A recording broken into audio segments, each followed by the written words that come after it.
कोणतीही पूर्वतयारी न करता झटपट होणारा साबुदाण्याचा पराठा आपण बनवणार आहोत. अगदी झटपट होणारी ही रेसिपी आहे. तर चला मग आपण रेसिपीकडे वळूयात.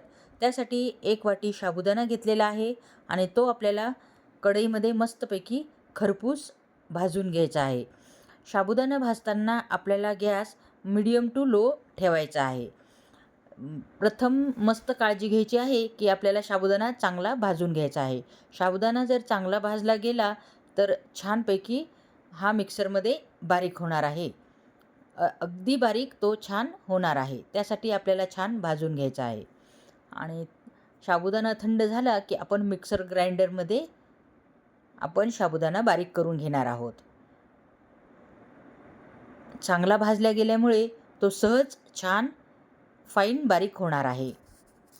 तर पाहू शकता एकदम फाईन आपला हा साबुदाणा बारीक झालेला आहे. पाहू शकता आपल्याला याला चाळायची सुद्धा गरज लागणार नाही आहे. त्यानंतर मी 4 ते 5 बटाटे घेतलेले आहेत. ते छानपैकी उकडून घेतलेले आहेत आणि उकडल्यानंतर ते आपल्याला एका खिसणीने छानपैकी खिसून घ्यायचे आहे.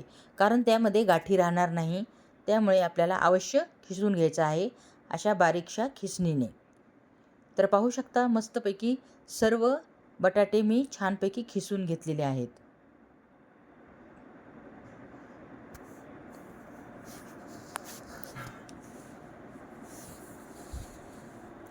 पूर्ण बटाटे मी खिसून घेतलेले आहेत. पाहू शकता आता त्यामध्ये आपल्याला ही साबुदाण्याची जे आपण फाईन साबुदाणा बारीक केला होता तो आपल्याला या बटाट्यामध्ये घालायचा आहे. अगदी पूर्ण साबुदाणाचं पीठ मी त्यामध्ये टाकलेले आहे आणि त्यानंतर चवीनुसार आपल्याला तिखट आणि मीठ घातलेले आहे आणि त्यानंतर जिरेपूड आपल्याला घालायची आहे.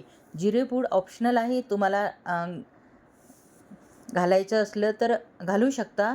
नाही घातलं तरी काहीही हरकत नाही आहे. आणि जो उकडलेल्या बटाट्यामध्ये जेवढा ओलावा असतो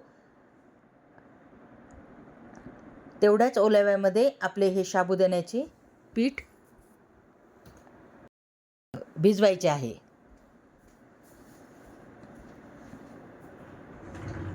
तर पाहू शकता थोडेसुद्धा आपल्याला पाणी यामध्ये लागणार नाही आहे. तर पूर्ण गोळा हा छानपैकी आपल्याला मळला गेला आहे. अगदी थोडेसुद्धा पाण्याची याला गरज लागलेली नाही आहे.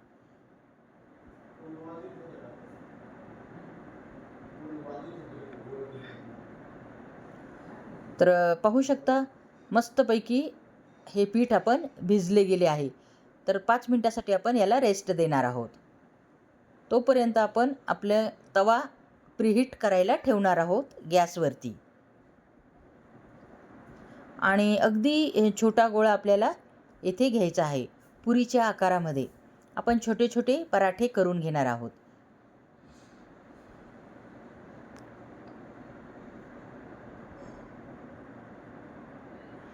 आणि हे पराठे आपण या साबुदाण्याच्या पिठामध्ये बुडवून आपण लाटून घेणार आहोत.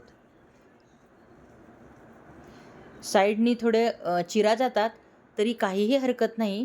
चिरा गेल्या तरी आपण त्याला पुरीच्या सारखे आकार देणार आहोत. वाटीने आपण तो गोल करून घेणार आहोत. तर पाहू शकता वाटीच्या साहाय्याने मी अगदी गोल गरगरीत आपला हा पराठा करून घेतलेला आहे. आणि साईडचे जे चिरा आलेल्या होत्या त्या आपण काढून घेणार आहोत. म्हणजे आपला पराठा छान गोल गरगरीत असा हा होणार आहे.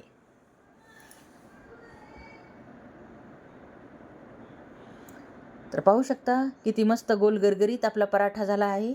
आणि आता आपण हा पराठा भाजून घेणार आहोत खरपूस.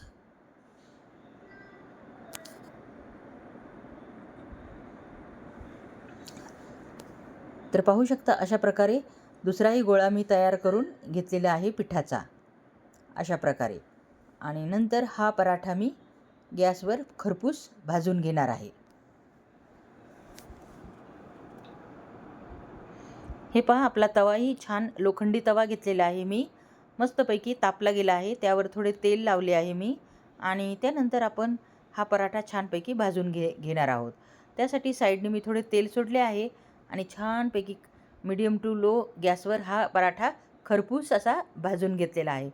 पाहू शकता किती अप्रतिम असा हा पराठा आपला वाटत आहे. अगदी लुसलुशीत हे पराठे होतात. आपण करून ठेवल्यानंतर दिवसभरही तसेच लुसलुशीत असे हे पराठे राहतात आणि चवीला तर अप्रतिम चवीचे हे पराठे होतात. तर पाहू शकता दुसरा पराठा पण मी करून घेतलेला आहे आणि वाटीच्या साहाय्याने आपण त्याला आकार देणार आहोत, कारण की साईडने त्याला चिरा जातात त्यामुळे. तर पाहू शकता अगदी गोल गुरगुरीत दुसरासुद्धा आपला रेडी झाला आहे. तो पण मी छानपैकी आपल्या भाजून घेणार आहे. अगदी नरमसूद असे हे आपले पराठे होतात. कोणतीही पूर्वतयारी आपल्याला या पराठ्यासाठी करावी लागत नाही. फक्त बटाटे उकडलेले असले की साबुदाण्याचे पीठ करून आपण हे इन्स्टंट पराठे करू शकतो. अगदीच साबुदाणा किंवा भगर खाण्याचे कंटाळा आला तर तुम्ही अशा प्रकारचे पराठे नक्की करू शकता. अप्रतिम अशी रेसिपी आहे. पाहू शकता किती खरपूस असे हे भाजले गेले आहे. कलरही खूप छान ब्राऊन असा आपल्या या पराठ्यांना आला आहे. अतिशय चवदार असे हे पराठे लागतात. तुम्ही तेलावर किंवा तुपावर पण भाजू शकता आपल्या आवडीप्रमाणे. तर पाहू शकता हा पण पराठा मी भाजून घेतलेला आहे. अशा प्रकारे सर्व पराठे मी छानपैकी भाजून घेतलेले आहेत. पाहू शकता किती अप्रतिम असे हे दिसायलाही किती अप्रतिम दिसत आहे. खायला तर त्याहूनही अप्रतिम असे आहे. पाहू शकता किती लुसलुशीत असे हे आपले पराठे झाले आहेत. पाहत असताना तुमच्या लक्षात आलं असेल किती लुसलुशीत आपले हे पराठे झाले आहेत. अगदी दिवसभर जरी ठेवले तरी ते असेच लुसलुशीत आणि चविष्ट असे लागतात. तर तुम्ही हे पराठे दह्यासोबत किंवा बटाट्याच्या भाजीसोबत तुम्ही हे पराठे सर्व करू शकता. दह्यासोबत अप्रतिम असे हे पराठे लागतात. तर तुम्ही अशा प्रकारची रेसिपी उपवासासाठी नक्की करून बघा. तुम्हाला कशी वाटली ही रेसिपी हे सांगा आणि आवडली असेल तर लाईक आणि सबस्क्राईब करायला विसरू नका. पुन्हा भेटू अशाच एका नवीन रेसिपीमध्ये. तोपर्यंत नमस्कार.